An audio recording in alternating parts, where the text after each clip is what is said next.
අද උතුම් ධර්ම දානමේ කුසල කර්මය සම්පූර්ණ කරගන්න මේ සිදු කරන ධර්ම දේශනාවේ මාතෘකාව හැටියට මම යොදා ගන්න කල්පනා කළේ මේ කාලේට බොහොම හොඳින් ගැලපෙන බොහෝ දිනාට මේ උතුම් සත්‍චාරිත්‍රය මනාව අවබෝධ කරගන්න හේතු වෙන ධර්ම කාරණාවක් ජාතක පාළියෙන් ඉස්මතු කරලා දේශනා කරන්න. ජාතක පාළියේ මේ ධර්ම කාරණාව නැත්නම් ජාතක කතාව හඳුන්වලා තියෙන්නේ සාලිකේදාර ජාතක කතාව කියලා.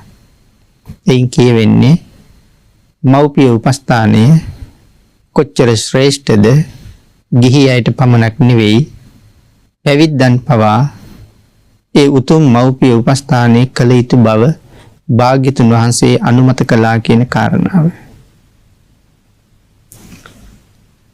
මව්පියන්ට සලකපු භික්ෂූන් වහන්සේ නමක් අරමුණු කරගෙනම තමයි මේ ජාතක කතාව දේශනා වෙන්නේ.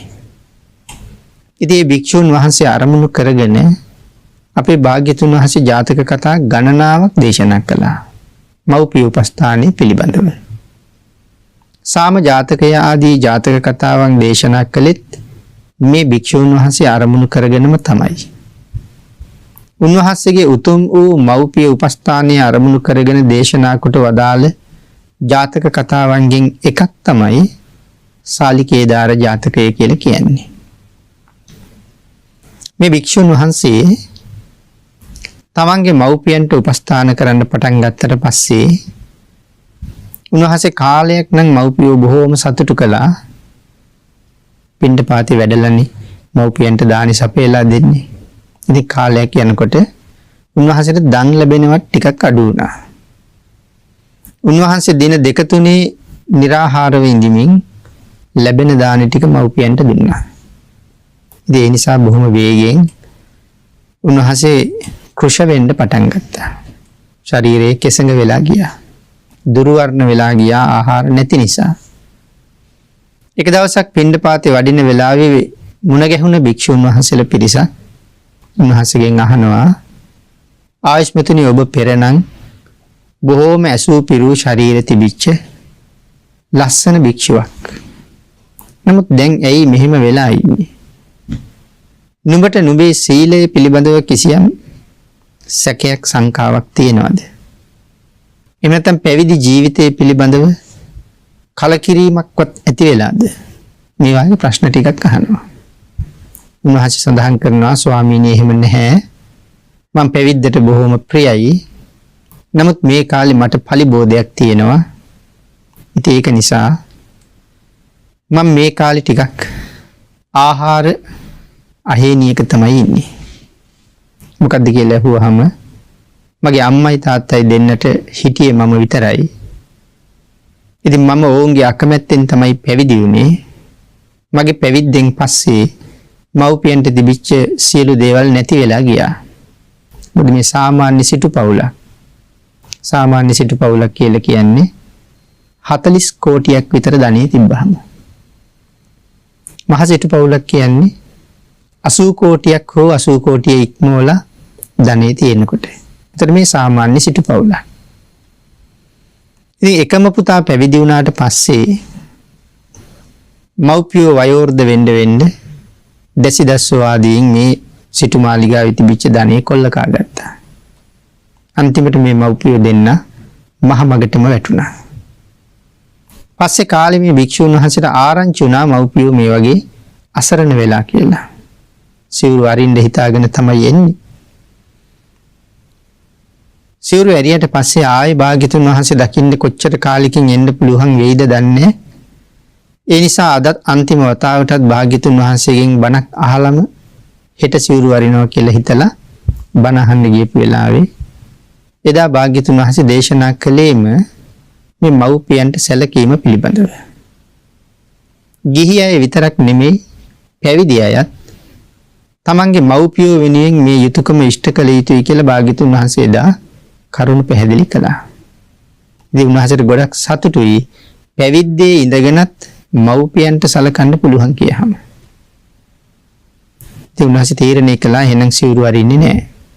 මම මෙහෙම ඉඳගෙන මව්පියෝ බලා ගන්නවා.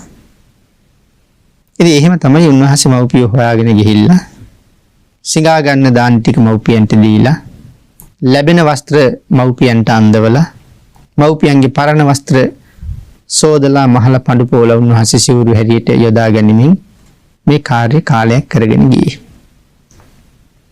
දැන් අර එදා මගදී හම්බ වෙච්ච භික්ෂූන් වහන්සේලා මේ කතාව ගිහිල්ලා බුදුරජාණන් වහන්සේට කියලා.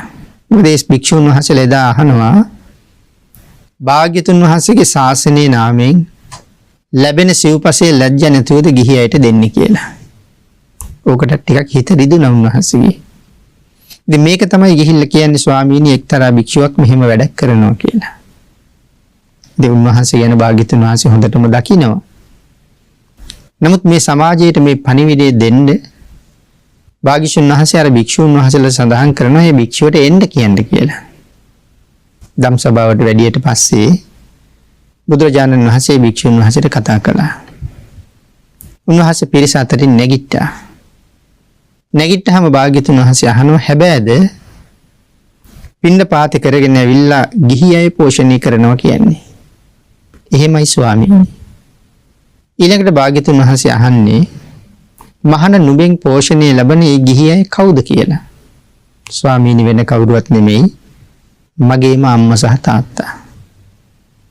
එහෙම සඳහන් කරාම අපේ භාග්‍යතුන් වහන්සේ 3 වතාවක් සාදුකාර පවත්වනවා.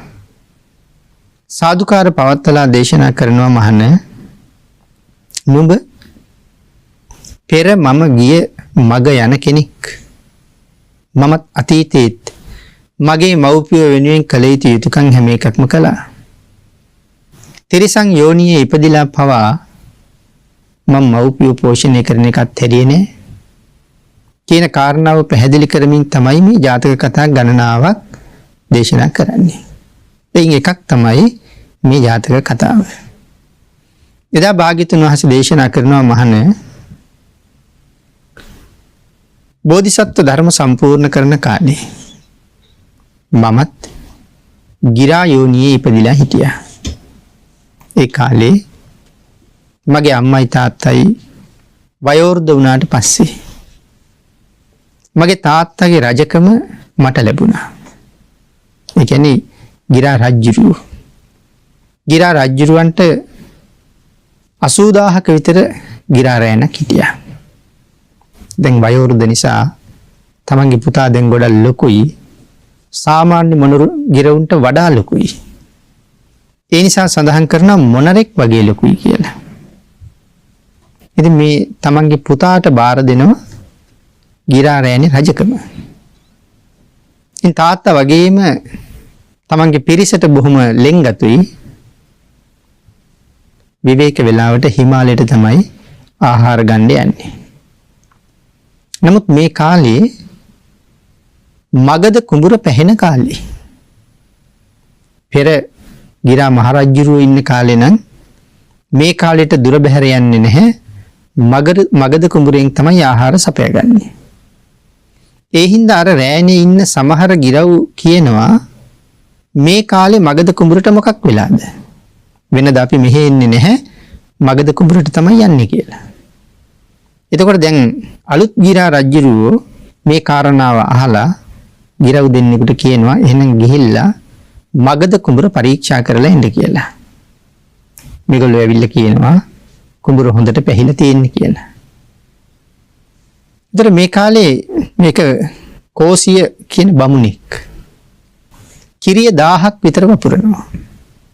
මෙතන මේ කිරිය කියන වචනේ නම් අපිට හරියටම කොච්චර ප්‍රමාණයක්ද කියන එක නිශ්චය කරන්න බෑ මේ වචනේ. ඉතින් අපි දල වශයෙන් හිතමුකෝ අක්කර 1000ක් විතර කියලාවත්. එතකොට මේ බ්‍රාහ්මණයා තමන්ගේ මේ ප්‍රමාණයෙන් කිරිය 500ක් තමන්ගේ පවුලේ අයට කොටස් බෙදලා දෙනවා.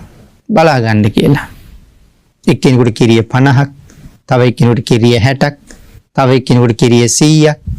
මෙහෙම 500ක් බෙදලා දීලා එක පුජ්‍යලයකට වැටුප් ගෙවලා ඒ පුජ්‍යලයට කියනවා ඉතුරු කිරිය 500ම බලා ගන්න කියලා. ගිරව් ඇවිල්ලා වී කණ්ඩ බහින්නෙම අර කිරිය 500ක් කුලියට ආරක්ෂා කරන පුද්ගලයා බලා ගන්න කොටසට.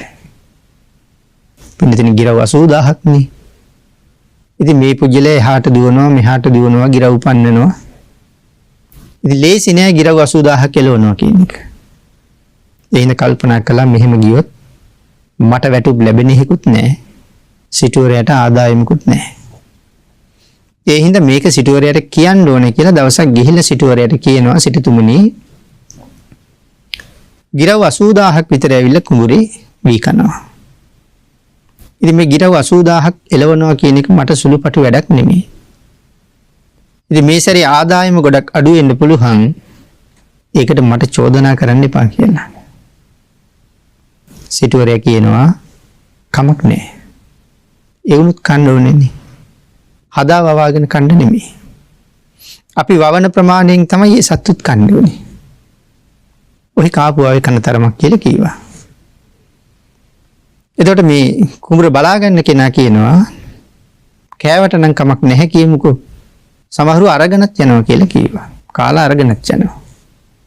ඒ වෙලාවේ සිටුවරයා කියනවා එහෙනම් මට අරන් යන සතා ගෙනල්ලා දියන් කියලා. දැන් එදා ඉඳලා මේ මහගිර වල්ලන්න මේ පුජ්‍යලේ හැම තැනම මදු හදනවා. දවස් ගානක් ගියා අහුනේ නැහැ. අද ප්‍රධානියා මෙතෙන්ට බහි අද ප්‍රධානියා මෙතෙන්ට ගොඩ බහි කියලා තැන් තැන් වලින් මද්ද තියෙනවා. අනේ එක දවසක් හරියටම ඇවිල්ලා මේ මද්දටම තමයි අඩිය තියන්නේ. ඉතින් ඒක පැටලෙනවා. පැටලුණාට පස්සේ ගිරා රජුව කල්පනා කරනවා මම දැන් මරණ බයින් කෑ ගැහුවොත් මගේ පිරිස කවුරුවත්ම ආහාර ගන්නේ නැතුව මරණ බයින් පලා යනවා. ඒ නිසා ඒගොල්ලන්ට දැනුවත් කරන්නේ නැතුවම මමම කොහොම හරි මේකෙන් මිදෙනවා කියලා හිතාගෙන කකුල අදින්න හිර වෙනවා.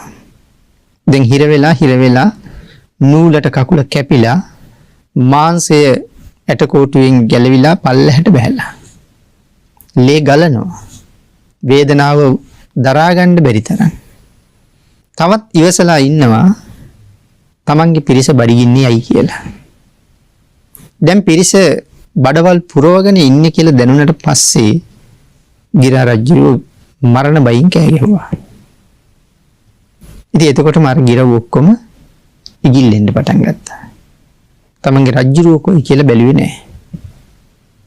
හැබැයි කුඹුර මුර කරන කෙනාටත් මේ හඬ ඇහුනහම ඔහු තීරණය කළා මේ ගැඹුරු හඬ මහගිරවම්ගේමයි අද නම් මලපුඩුවේ බැදුනමයි කියලා. ගිහලා බලනකොට ඒ වගේම මලපුඩුවේ පැටලිලා. නූල කපාගෙන කෙලින්ම අරගෙන යනවා බ්‍රාහ්මණයා ගාවට. බ්‍රාහ්මණයාටත් ගිරව දැක්කහම හරි ලෝභයි. මොකද විශාල ගිරවෙක් මොනරෙක් වගේ. ඒ හින්දා බ්‍රාහ්මණයා ගිරව අතටම තමයි අරගන්නේ. අතටම අරගෙන මේ ගිරා රජුරුවන්ගෙන් අහනවා නුඹ මගෙත් එක්ක අමනාපයක් තියෙනවද? එහෙම නැත්නම් නුඹ මගෙත් එක්ක වෛරයක් තියෙනවද? ඊට පස්සේ කියනවා සිටුවරේ නුඹත් එක්ක අමනාපයක් මම මොකටද? නුඹට වෛර කරන්නේ මම මොකටද? එතකොට සිටුතුමා ආයෙ අහනවා අනික් එන ඔක්කොම වී කාලය යනවා. නුඹ විතරක් යනකොට වී කරල් කපාගෙන යනවා. නුඹට ගෙනහිල්ලා පුරවන්න අටුකොටු තියනවාද කියලා ඇහුවා. ගිරා රජු කියනවා නැහැ. මට පුරවන්න අටුකොටු නැහැ. එහෙනම් මොකටද අරන් යන්නේ කියලා අහනවා. එතකොට කියනවා සිටුතුමනි ණයක් ගෙවන්න තියෙනවා. ණයකට දෙන්න තියෙනවා. නිදහනයක් තැම්පත් කරන්න තියෙනවා. ඔය තුනට තමයි මම මේ කරල් කපාගෙන අරගෙන යන්නේ කියලා. සිටුතුමාට තේරුන්නේ නැහැ මේ කියපු කතාව. ඒ නිසා සිටුතුමා කියනවා නුඹ කියන කතාව මට තේරෙන්නේ නැහැ. ඕක මට තේරෙන විදිහට කියන්න කියලා. පින්තින එතකොට මේ ගිරා රජු කියනවා සිටුතුමනි මගේ අම්මයි තාත්තයි දැන් හොඳටම වයසයි. ඒගොල්ලන් දැන් තටු සලලා ඉල්ලෙන්න පුළුවන් කමක් නැහැ. මමත් පුංචි කාලේ මටත් පියාපත් නොතිබුණ කාලයක් තිබුණා. ඒ කාලේ මගේ මව්පියෝ විවිධ ආහාර ගෙනල්ලා මට කවල මාව පෝෂණය කළා. ඒ කාලේ ඒගොල්ලෝ මගෙන් බලාපොරොත්තු වුණේ කවදා හරි වයෝවෘද්ධ තත්වයට පත් වුනහම මේ පුතා අපිව රැක බලා ගනී කියලා. පින්නතිනි වර්තමානයේ දෙමව්පියෝ දරුවෝ හදලා දරුවන්ට උගන්වලා ආහාර පානයෙන් පෝෂණය කරලා ලොකු මහත් කරලා මව්පියන්ගෙත් අහිංසක බලාපොරොත්තුවක් තියෙනවා අපට බැරි වුණ දවසට මේ දරුවෝ අපිව බලා ගනී කියලා. මව්පියන්ට සලකනවා කියන එක මේ ලෝකේ ඊටාම උසස් පින්කමක්. අබුද්ධෝත්පාද කාලේ සත්පුරුෂයෝ දෙව්ලොව ගිහිල්ලා තියෙන්නේ මේ වාගේ පින්කම් කරලා. තුනුරුවන් මූලික කරගෙන පින්කම් කරන්න අබුද්ධෝත්පාද කාලවල රත්නත්‍රයක් නැහැනේ. ඉතින් ඒ කාලේ කරලා තියෙන්නේ මව්පියන්ට සලකන එක. ස්වාමියා බිරිඳට යුතුයකම් හරියට කරලා තියෙනවා. ඒක ලොකු පින්කමක්. බිරිඳ ස්වාමියා වෙනුවෙන් යුතුයකම් කරලා තියෙනවා. ඒකත් විශාල පින්කමක්. තමන්ගේ කුලයේ ජේෂ්ඨයන්ට කුලයේ වැඩිහිටියන්ට සලකලා තියෙනවා. ඉතින් මෙන්න මේ වාගේ පින්කම් කරලා තමයි අබුද්ධෝත්පාද කාලවල සුගතිය ගිහිල්ලා තියෙන්නේ. මගමානවකතුමා පිළිබඳව ධර්ම කාරණාව ගැන අපි කල්පනා කරනකොට සක්‍ර දේවේන්ද්‍ර බවට පත් වෙන්න වෘතපද 7ක් සමාදන් වෙලා ඉඳලා තියෙනවා. ඒ කියන්නේ පාරමිතා 7ක් පුරලා තියෙනවා. ඒ පාරමිතාවන්ගේ අන්තර්ගත සමහර කාරණා තමයි දිවි හිමියෙන් මව්පියන්ට සලකනවා. කුලේ ජේෂ්ඨයන්ට සලකනවා. ඉතින් මේවා තමයි සක්‍ර දේවේන්ද්‍ර බවට පත් වෙන්න කරලා තියෙන පින්කම්. ඉතින් මව්පියන්ට සලකනවා කියන එක ඒ තරම්ම උසස් කියන කාරණාව අපේ භාග්‍යතුන් වහන්සේ මනාව තහවුරු කරලා අපිට පැහැදිලි කරලා තියෙනවා. යථාවාදී තථාකාරී ගුණයෙන් යුක්තයි භාග්‍යතුන් වහන්සේ කියලා අපි ධර්ම කාරණා තුළ සාකච්ඡා කරනවා. ඒතර මොකද්ද මේ යථාවාදී තථාකාරී ගුණය කියලා කියන්නේ? කියන දේ කරනවා, ඒ වගේම කරන දේ නොසංගවා ප්‍රකාශ කරනවා. ඉතින් භාග්‍යතුන් වහන්සේට සංගවන්න දෙයක් නැහැනේ. භාග්‍යතුන් වහන්සේ සිදු කරන යම් ක්‍රියාවක් තියෙනවා නම් ඒක කල්ප කාලාන්තරයක් නමුත් ලෝක සත්‍යයේ හිතසුවම හදනවා. ඒ නිසා භාග්‍යතුන් වහන්සේ කරන හැම ක්‍රියාවක්ම භාග්‍යතුන් වහන්සේ ලෝකයේ හිතසුව පිණිසම දේශනා කරනවා. ඒ නිසා අපේ භාග්‍යතුන් වහන්සේ මේ මව්පියන් පිළිබඳව කරුණු පැහැදිලි කරනකොට බොහෝ සූත්‍ර දේශනාවල් වල පවා මේ කරුණු පැහැදිලි කළා. සුප්පතිකාරක සූත්‍රයෙන් ආදී සූත්‍ර වලින් මව්පියන්ට උපස්ථාන කරලා කවදාවත් ඉවරයක් කරන්න බෑ. අවුරුදු 100ක් අම්මයි තාත්තයි දෙවුර මත තියාගෙන අවුරුදු 100 පුරාවටම උපස්ථාන කළත් ඒ කියන්නේ මේ අවුරුදු 100ම දෙවුර මත තියාගන්නවා කියලා කියන්නේ රෑ දවල් දෙකේම කෑම කන්න දෙන්නේ උර මත මල මුත්‍ර පහ කරන්නේ උර මත ඒ සියල්ලක් සෝදගෙන පිරිසිදු කරගෙන මව්පියෝ වෙනුවෙන් කළ යුතු සියලුම යුතුයකම් කරන්නේ දෙවුර මත තියාගෙන මේ කාරණාවේ ගැඹුර පැහැදිලි කරන්න මේක දේශනා කරන්නේ.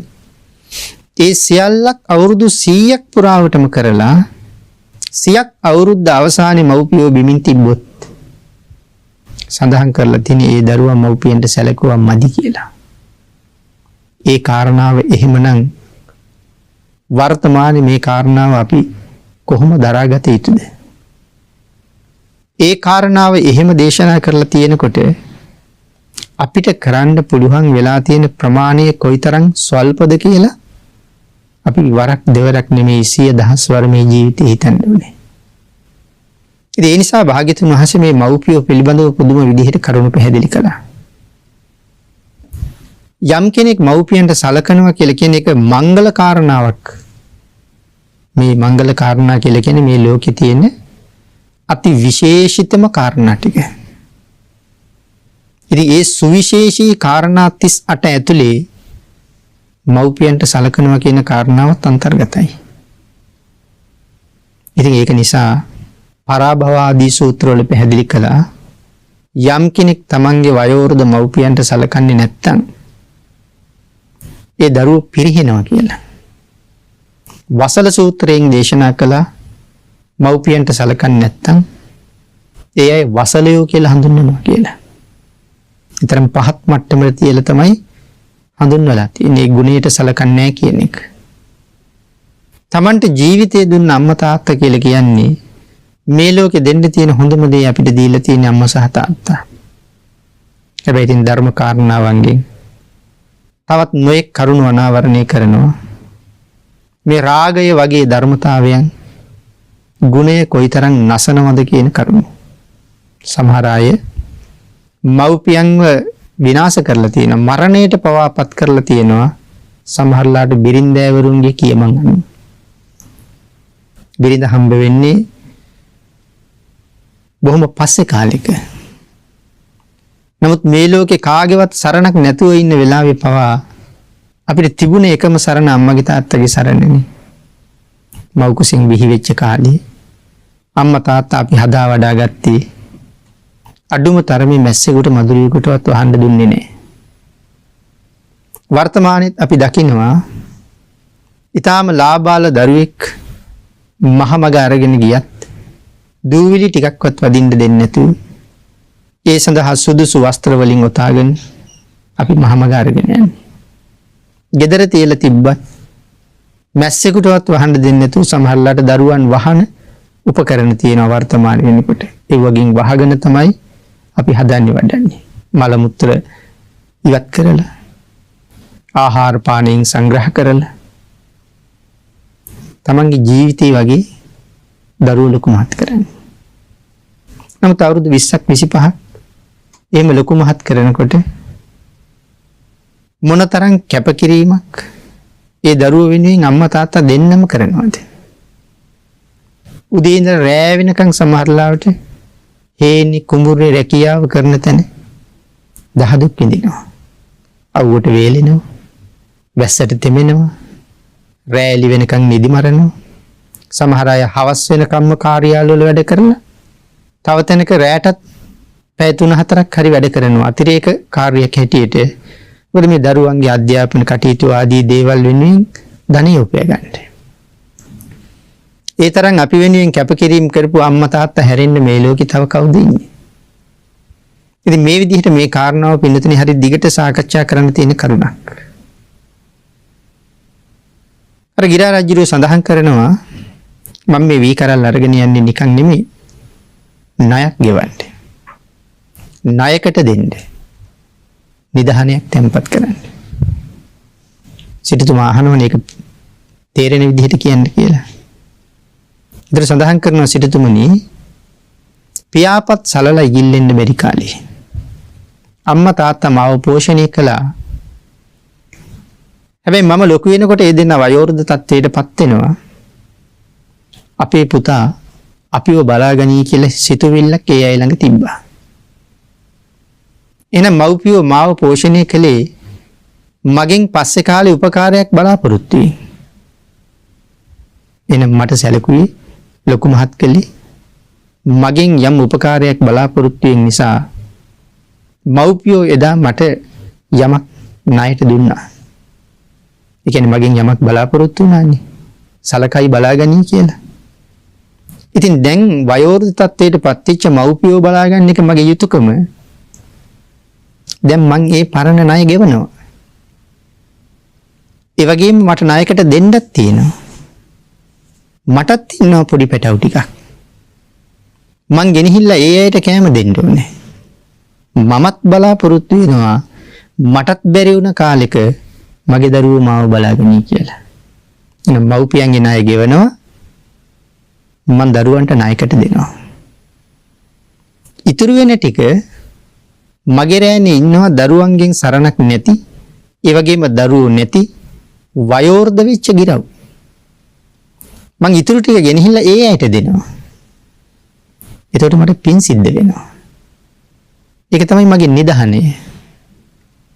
ඉතින් මේ පින්නතනි මේ සඳහන් කරන කරුණු අපේ ජීවිතවල වර්තමානයේ අපි කොච්චර අත්දකින්නවද? දරුවන්ගෙන් සරණක් නැතුව, දරුවන්ගේ පිහිටක් රැකවරණයක් නැතුව, අනාථ නිවාසවල දරුවෝ එයි කියලා බල කොයිතරම් සැප හම්බුණත් කඳුළු බිබී ජීවත් වෙන මව්පියෝ කොයිතරම් අද මේ කතා කරන මොහොතෙත් ඉන්නවද? ඉතින් ඒ දරුවෝ සමහරලාට කවදාවත් මේ මව්පියෝ බලන් දෙන්නෙත් නැහැ. හැබැයි ඒ වුණාට මේ සමාජයේ ඉන්න පින් කරන්න කැමති සත්පුරුෂ මිනිස්සු සමහරලාට තමන්ගේ උපන්දිනයක් සිහිපත් කරලා, තමන්ගේ දරුවෙකුගේ උපන්දිනයක් සිහිපත් කරලා අපි අද අහවල් වැඩිහිටි නිවාසයට යමු කියලා, එහෙම නැත්නම් පොය දවසක විවේක දවසේ අපි අද වැඩිහිටි නිවාසයට යමු. ඒ වැඩිහිටියන්ගේ කොණ්ඩේ කපලා එමු, රැවුල් කපලා එමු, හොඳ කෑම වේලක් දීලා එමු. මේ කාර්ය අදත් අපි කරනවා. කාගේවත් සැලකිලි නැති වයසක ගිරව් වගේ කියලා මේ ජාතක කතාවත් එක්ක අපිට හිතන්න ගලප ගන්න පුළුවන් අවස්ථාවක්. ඉතින් මේ ගිරා රජුරුත් මේක තමයි කියන්නේ. කාගේවත් සරණක් නැති වයසක ගිරවුන්ට ආහාර සපයලා අපෝපස්ථාන කරලා මම පිනක් රැස් කරනවා. ඒක තමයි මම තැම්පත් කරගන්න මගේ නිධානය. ඉතින් මේ කාරණාව කියහම සිටුතුමාගේ ඇස් වලින් කඳුළු වැටෙනවා. සිටුතුමා හරි සංවේදී වෙනවා මේ සිද්ධියත් එක්ක. ගිරා රජුරුවන්ගේ කකුල දැක්කහම සිටුතුමාට ඒක ඉවසුම් නැතුව යනවා. ඒ නිසා සිටුතුමා ඉක්මනට අර කකුලේ පැටිලා තියෙන නූල් කපලා රත්තරන් තලියක විලඳ ගෙනල්ලා, මේ පැණි මිශ්‍ර කරලා විලඳ ගෙනල්ලා ගිරා රජුරුවන්ට මේ විලඳ වලින් සංග්‍රහ කරනවා. සංග්‍රහ කරලා කුස පුරවනවා. කුස පුරවලා කියනවා, දැන් නුඹේ රෑනේ සියලු දෙනාම ඉගිලිලා ගිහිල්ලා. ඒ සියලු දෙනාම ඒ නුඹේ ඉඹුල් වනේ තමන්ගේ මව්පියෝ ළඟ, තමන්ගේ ඥාතීන් ළඟ, තමන්ගේ දූ දරුවෝ ළඟ මේ වෙලාවේ ඇති. නමුත් රෑනම ආපු බව දන්නවා. නුඹ තාම ආවේ නැහැ කියලා දැනගත්තාම නුඹේ අම්මගේ තාත්තගේ ඇස් වලින් කඳුළු වැටෙනවා ඇති. නුඹට කරදරයක් වෙන්න ඇති කියලා. නුඹ දුකටපත් වෙන්න ඇති කියලා. ගිරා රජුරේනි වහාම යන්න. ඒ මව්පියන්ගේ ඇස්වල තියෙන කඳුළු වහාම පිහලා දාන්න. කරදරයක් නොවි නුඹ ආව කියන කාරණාව වුන්ට කියන්න. සියවර මනාව පැසවා ගත්ත තාම ඖෂධීය ගුණ සහිත තෙල් වලින් ගිරා රජුරුවන්ගේ පාදයේ මනාව තෙලින් වෙලලා පාදයේ සුවපත් වෙන්න අවශ්‍ය බෙහෙත් ගල්වනවා. බෙහෙත් ගල්වලා කියනවා, ගිරා රජුරුවනි මේ මගධ ශේස්ත්‍රයේ මද ඉඳලා ඔබට ඒ මව්පියෝ පෝෂණය කරන්න. අදින් පස්සේ නුඹට කිසිම බාධාවක් නැහැ. සත්පුරුෂයන්ෙනි ඇති තරම් මව්පියන් පෝෂණය කරන්න. ගිරා රජුරු කියනවා, සිටුතුමනි මේ ශේස්ත්‍රයම මට අවශ්‍ය නැහැ. මගේ මව්පියන් පෝෂණය කරන්න මට එච්චර දේවල් අවශ්‍යත් නැහැ. නමුත් නුඹේ කුඹුරෙන් කරල් අරන් ගිහිල්ලා මගේ මව්පියෝ පෝෂණය කරන්න මට අවස්ථාව ලැබලා දෙන්න එක පිළිබඳව නුඹට බොහොම පිං සිද්ධ වෙනවා. කරුණු දක්වලා සිටුවරයටත් අවවාද කරලා මව්පියෝ ළඟට කරල් අරන් ගිහිල්ලා එදා ඉඳලා හැමදාම මගධ කුඹුරේ වී වලින් තමන්ගේ මව්පියෝ පෝෂණය කළා. දූ දරුවෝ පෝෂණය කළා. ඒ වගේම කාත් කවුරුවත් සලකන්නේ නැති වයසක ගිරවුන්ට දන් දීලා බොහොම පිං සිද්ධ කරගත්තා. ඉතින් මේ කාරණාව අපේ භාග්‍යතුන් වහන්සේ දේශනා කරලා අවසානයේ පැහැදිලි කරනවා, මහණෙනි එදා ගිරා රජුරුව වෙලා හිටියේ වෙන කවුරුවත් නෙමෙයි. මව්පියන් පෝෂණය කරපු ගිරා රජුරුව ලෞතර බුදු වෙච්ච මමමයි කියලා. අවසානයේ භාග්‍යතුන් වහන්සේ දේශනා කරනවා, මහණෙනි එදා ශේස්ත්‍ර පාලකයා වෙලා හිටියේ වෙන කවුරුවත් නෙමෙයි මේ චන්නාමාත්‍යමයි කියලා. එදා මගධ ශේස්ත්‍රයේ මගේ මව්පියෝ වෙනුවෙන් සම්පූර්ණ පරිත්‍යාග කරපු ඒ කෝසිය සිටුවරයා වෙන කවුරුවත් නෙමෙයි මෙදා අග්‍ර උපස්ථායක ආනන්දයන් වහන්සේමයි කියලා. ඉතින් මේ කරුණ දක්වලා මේ මව්පියන්ගේ සත්කාරය. තිරිසන් යෝනියේ ඉපදිලා ඉඳලා මම එදත් මනාව සම්පූර්ණ කළා. ලෞතර බුද්ධත්වයේ වෙනුවෙන් පාරමිතා පුරාගෙන ඉන්නේ මේ සංසාර ගමනේ හැම භවයකම මෞපියෝ පෝෂණය කරන එක මම අමතක කළේ නැති කාර්යයක්. මේක ශ්‍රේෂ්ඨ සත්පුරුෂයන්ගේ ක්‍රියාවක් කියන කාරණාව පැහැදිලි කරලා අර භික්ෂුන් වහන්සේ බොහෝම අගය කළා භාග්‍යතුන් වහන්සේ. මේ ජාතක කතා දක්වලා මෞපියන්ගේ ගුණයේ වටිනාකම පෙන්නලා ඒ යුතුයකම සම්පූර්ණ කරන එක මොනතරම් ශ්‍රේෂ්ඨද කියන කරුණු දක්වලා ධර්ම දේශනාව නිමා කරනකොට අර මාතු පෝෂක වික්ෂුන් වහන්සේ අති උතුම් සෝවාන් ආර්ය මාර්ගඵලය ලබා ගත්තා. ඉතින් මේ ජාතක කතාවෙන් පින්නතුනි මම මුලින්ම සඳහන් කළා අපිට හිතන්න කොච්චර දේවල් තියෙනවද කියලා. ලෞතර භාග්‍යතුන් වහන්සේ තමන් වහන්සේගේ අතීත ජීවිත ගැන පවා කරුණු ගැන හැර දක්වමින් අම්මා තාත්තා කියන මේ ලෝකේ මේ සත්පුරුෂ දෙපළ පිළිබඳව කරුණු දක්වලා අපිට අවවාද කරන්නේ ජීවිතයේ තියෙනකන් මේ දෙන්න කවදාවත් අතහරින්න එපා. අමතක කරන්න එපා කියලා. අම්මයි තාත්තයි තමන් ළඟ ඉන්නවා කියලා කියන්නේ හරියට තමන්ගේ ගෙදරට මහලුකු ආභරණයක් පැලැන්වුවා වගේ. මොකද හැම මොහොතකම තමන්ට පින් රැස් කරගන්න තියෙන අවස්ථාවක් නේ. මව්පියෝ දිහා ප්‍රියසින් බලන එක. මව්පියෝ එක්ක ප්‍රිය වචනයෙන් කතා කරන එක. මව්පියන්ගේ සිත් සතන් සුවපත් කරනවා කියන එක. නිමක් නැති මහ කුසල කර්මයක් කියන එක අපිට දැන් මනාව තහවුරුයි. තමන්ගේ නිවසේ ඉඳගෙන රෑදවල් දෙකේම පින් ගලන ගංගාවක් තමන්ගේ ජීවිතයට එකතු කර ගන්නවා වගේ. අනික අපිට දීර්ඝ කාලයක් මව්පියන්ට සලකන්න අවස්ථාව හම්බෙන්නේ නැහෙනේ. අපි යම් ප්‍රමාණයක් ලොකු මහත් වෙලා අපිට යමක් කරන්න පුළුවන් කාලේ තමයි අපිට මව්පිය වෙනුවෙන් යමක් කරන්න වෙන්නේ. දී යටත් පිරිසෙන් ඔය වෙනකොට සමහරලාට අවුරුදු 20ක් අවුරුදු 25ක් විතර අපේ ජීවිතේ ගෙවිලා ගිහිල්ලා වර්තමානයේ හැටියට. ඉතින් එතකොට අපේ මව්පියෝ අවුරුදු 50ක් 55ක් වාගේ වයෝවෘද්ධ තත්ත්වයටපත් වෙලා. අපිට හැම අතින්ම මව්පියන්ට සත්කාර කරන්න තියෙන කාලයක් එනවනම් සමහරලාට අවුරුදු 10ක් 15ක් වගේ පොඩි කාලයක් වෙන්නත් පුළුවන්. මව්පියෝ අපෙන් වෙන් වුණාට පස්සේ මිය ගියාට පස්සේ පින්නතේ තවත් සත්පුරුෂ දරුවෝ තමන්ගේ මව්පියන්ට සලකන හැටි බලලා සලකන හැටි අහලා අනේ මටත් මෙහෙම කරන්න තිබුණන්නේ කියලා කල්පනා කරලා දුකටපත් වෙනවට වඩා මම දිහා බලලා තව කෙනෙකුට ආදර්ශයක් ගන්න පුළුවන් වෙන විදිහට මේ උතුම් කර්තව්‍යයන්ගේ අපි යෙදෙනවා නම් අපිට හැමදාම සතුටුයි. ඒක ලෝකයට ලොකු ආදර්ශයක් බවට පත් වෙනවා. එහෙම නුවණ දවසට අපිට හැමදාම හිත හිතා දුක් විඳින්න විතරයි ඉතුරු වෙන්නේ. සමහර ආත්මවල මහබෝසතාණන් වහන්සේ මව්පියන්ට නොසලකන පවුල්වල ඉපදිලා මව්පියන්ට අවවාද කරලා තියෙනවා ඒ තමන්ගේ මව්පියන්ගේ මව්පියන්ට සලකන්න කියලා. නැත්නම් තමන්ගේ සීයට ආච්චිට හොඳට සලකන්න කියලා. එහෙමත් උනන්දු කරලා තියෙනවා. අපි සිල් ගැන කතා කරනකොට චාරිත්‍ර සීලය, වාරීත්‍ර සීලය කියලා මේ සීලේ ආකාර දෙකක් කතා කරනවානේ. ඒත් මොකද්ද මේ වාරීත්‍ර කියලා කියන්නේ? තමන් අකුසලයෙන් වැළකීලා විතරක් මදි. තමන් යුතුයකම් කරලා විතරක් මදි. අකුසලයේ යෙදිලා ඉන්න අය අකුසලයෙන් ඉවත් කරන්න ඕනේ. නැත්නම් අකුසල් කරන එක නතර කරවන්න ඕනේ. ඒක තමයි වාරීත්‍ර කියලා කියන්නේ. තමනුත් වැළකීලා අනුන්ත් වළක්වනවා. තමන් යුතුයකම් කරන ගමන් අනුන්ට යුතුයකම් කියලා දෙනවා. එහෙම කටයුතු කරන එක සීලය සම්පූර්ණ කරන්න ඒක මහ ලොකු උපකාරයක් බව භාග්‍යතුන් වහන්සේ පැහැදිලි කරලා තියෙනවා.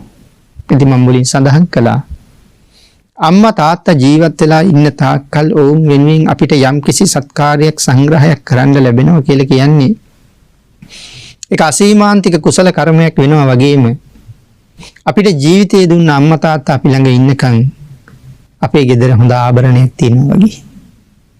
මොකද මව්පියෝ ළඟ හැම වෙලාවෙම දරුවන් පිළිබඳව තියෙන්නේ මෛත්‍රිය මුසු වෙච්ච සිතුවිලි. නිරන්තරයෙන් දරුවන්ට මව්පියෝ ආශිර්වාදයි කරන්නේ. අපිට ඕන තරම් සමාජය දකින්න හම්බ වෙනවානේ. දරුවන්ගෙන් නොයෙක් දුක් ගැහැට විඳින සමහර මව්පියෝ පවා තමන්ගේ දරුවෝ තමන්ට නොසලකනවා කියන කාරණාව කියන්න හරි අකමැතියි.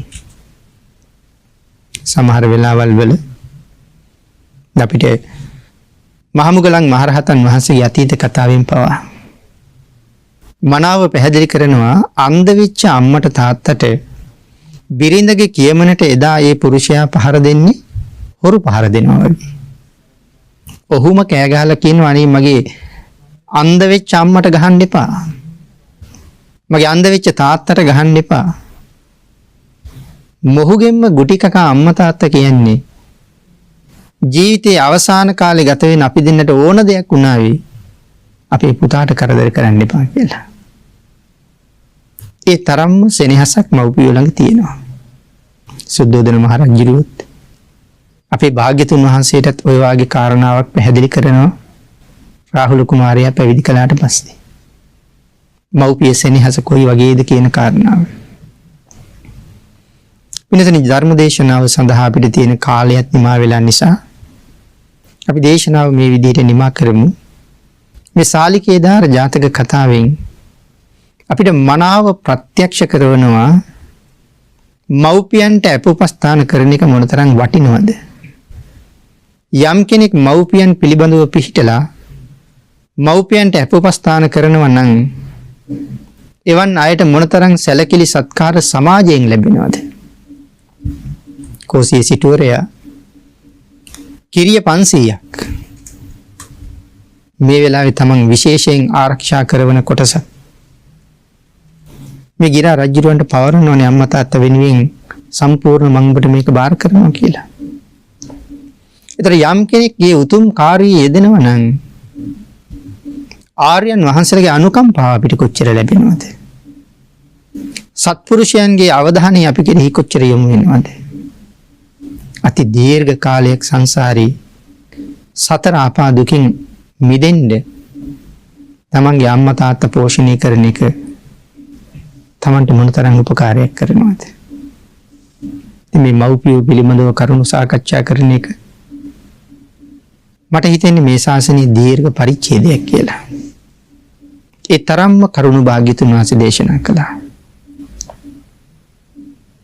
ඒ නිසා මේ කරුණු ජීවිතයට එකතු කරගෙන මව්පියෝ පිළිබඳව කරුණාවෙන් මෛත්‍රියෙන් ප්‍රියයෙන් බලමින් කවදාවත් මව්පියන්ට වයෝවෘද්ධ කාලේ අසරණ වෙන්න දෙන්නේ නැතුව ඒ මව්පියන් පෝෂණය කරමින් භාග්‍යතුන් වහන්සේගේ වචනයට ගරු කරමින් කීකරු ශ්‍රාවකයෙක් බවට පත් වෙමින් මව්පියන් නිසා ලබා ගන්න කුසලයත් භාග්‍යතුන් වහන්සේට කීකරු වීමෙන් ලබා ගන්න කුසලයත් ජීවිතයට එකතු කරගෙන සතර අපායට පිටුපාලා සුගතියෙන් සුගතියට ගමන් කරලා ප්‍රාර්ථනීය බෝධියෙන් සැප සහිත ප්‍රතිපදාවෙන් අමා මහ නිවනින් සැනසෙන්න මේ ධර්ම කාරණාව ජීවිතයට එකතු කරගෙන කටයුතු කරන්න සියලු දෙනාටම රත්නත්‍රය ආශිර්වාදයෙන් ශක්තිය ධෛර්යය භාග්‍ය වාසනාව